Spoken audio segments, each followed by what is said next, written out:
साथियों, वंदे मातरम। साथियों, जब हम छोटे थे तो हम सुनते थे कि भाई फलाना मंत्री या फलाना विधायक जेल से जीत गया है, चुनाव जेल से जीत गया है। हम सोचते थे, छोटे थे, हम सोचते थे यार लोग कैसा लोकतंत्र है कि लोग जेलों से चुनाव जीत जा रहे हैं।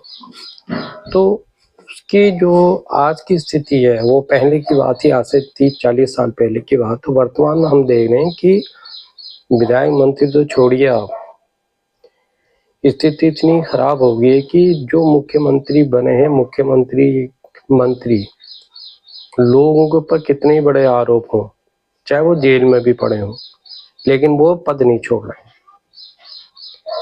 पद छोड़ने को तैयार ही नहीं। आप बताइए क्या करिएगा ऐसा। तो चूंकि संविधान में भी कोई व्यवस्था अभी तक ऐसे नहीं है कि अगर कोई मंत्री हो, मुख्यमंत्री हो, अगर उसके ऊपर करप्शन का या ऐसा चार्ज लगा हो जिसमें कि सजा लगभग 5 साल से ऊपर की हो, तो कोई प्रावधान नहीं कि वो अपनी नौकरी अपनी पद को छोड़े। इसी का फायदा आज के जो टुटपुची नेता है उठा रहे हैं, या कहिए कि बड़े दबंग नेता उठा रहे हैं।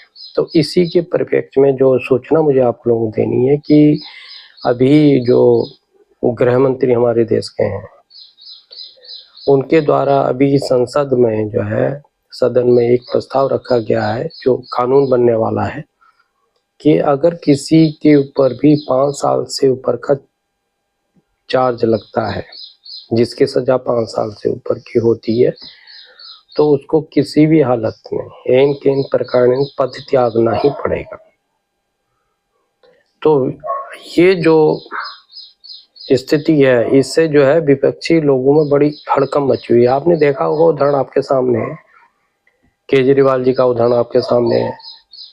सरकार ने उसके ऊपर केस भी चल रहा है, वो साबित भी साबित लगभग हो ही गया है, लेकिन वो छोड़ने को तैयार नहीं, जेल से शासन चला रहे हैं साहब। उनके मंत्री आपने देखा होगा, किसी ने त्याग पत्र और दिया भी तो किन परिस्थितियों में दिया।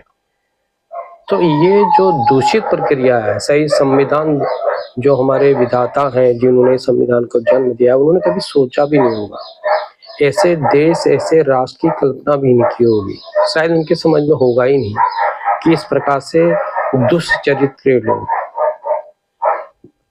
ये स्थिति सामने, देश के सामने खड़ी करेंगे साथियों।